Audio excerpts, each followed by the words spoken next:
ఇకపై ఆధార్ సెంటర్ వద్ద గంటల తరబడి క్యూలు వద్దు, డబ్బులు వృధా చేయాల్సిన అవసరమూ లేదు. చిన్న అప్డేట్ కోసం ఉద్యోగం నుంచి సెలవు తీసుకోవాల్సిన టెన్షన్ కూడా ఇక మాయం. UIDAI ఇప్పుడు ఒక కొత్త గేమ్ చేంజర్ యాప్ను తీసుకురాబోతుంది. అదే ఈ ఆధార్ మొబైల్ యాప్. మారుమూల గ్రామీణ ప్రాంతాల్లో ఇంటర్నెట్ లేని చోట ప్రజలు చాలా ఇబ్బందులు పడుతూ ఉంటారు. ఈ నేపథ్యంలో UIDAI ఈ సమస్యకు చెక్ పెట్టేందుకు ఈ ఆధార్ మొబైల్ యాప్ను అభివృద్ధి చేస్తుంది. కొత్త యాప్ వచ్చిన తర్వాత కూడా వేలిముద్రలు, ఐరిస్ వంటి వాటిని అప్డేట్ చేయాలంటే మాత్రం ఖచ్చితంగా వ్యక్తిగతంగా ఆధార్ సెంటర్లకు వెళ్లాల్సి ఉంటుంది.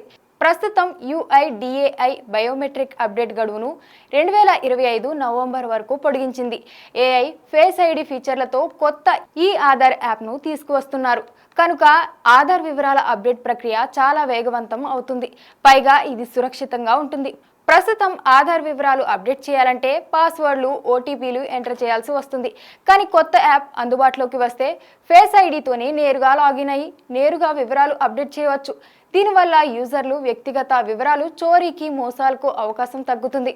కొత్త యాప్ వచ్చిన తర్వాత ఆటోమేటిక్గా వెరిఫికేషన్ పూర్తయిపోతుంది. ఎలా అంటే యూజర్ తన ఆధార్ చిరునామా వివరాలు సమర్పిస్తే UIDAI వద్ద ఉన్న ప్రభుత్వ డేటాబేస్ ఆధారంగా ఆ వివరాలు సరైనవో కావో క్రాస్ వెరిఫికేషన్ జరిగిపోతుంది. అంటే మీ PAN database, passport, driving licence, registration సహా ఇతర వివరాలను ఆటోమేటిక్గా వెరిఫై చేస్తుంది. దీనితో పాటు మీ చిరునామా నిర్ధారణ చేయడానికి మీ విద్యుత్ బిల్లు వంటి వాటిని కూడా తనిఖీ చేస్తుంది.